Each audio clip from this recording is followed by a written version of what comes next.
We're very pleased at the progress that was made on the floor of the House and are eager and prayerful as to what the Senate, in a bipartisan way, for legislation that can pass the Senate, that can make a difference to save lives for the children.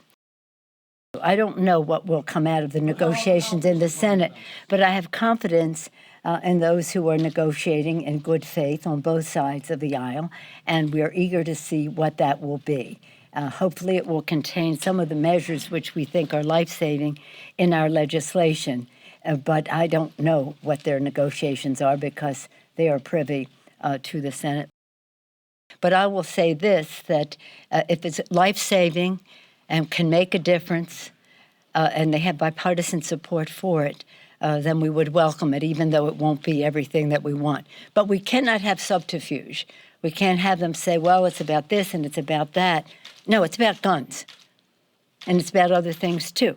But we cannot avoid the fact that it's about guns, their availability, at what age, and what condition in terms of the person who questioned that this week has been very much about gun violence. If you go back a month or so, you might not have projected that that would be all-consuming now, but it should be all-consuming all the time, because as people talk about this is happening again and again and again, it really isn't. It's happening once, continuously.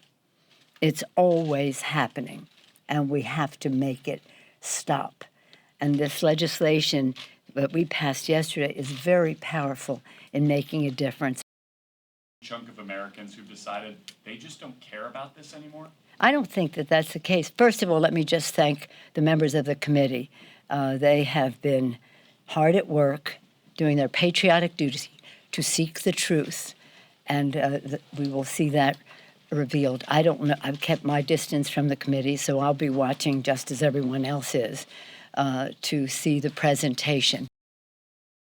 I believe that tonight will be sort of an opening of the narration, the narrative of what happened as an assault on our democracy, on our Constitution, on our Capitol, on our Congress, in a very violent way, for a specific purpose to undermine the Constitution of the United States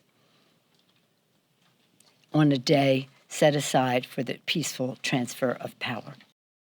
Do you worry at all that there is this chunk of people who've decided the work of this committee isn't particularly important? I don't know. I don't know that. I do not know that.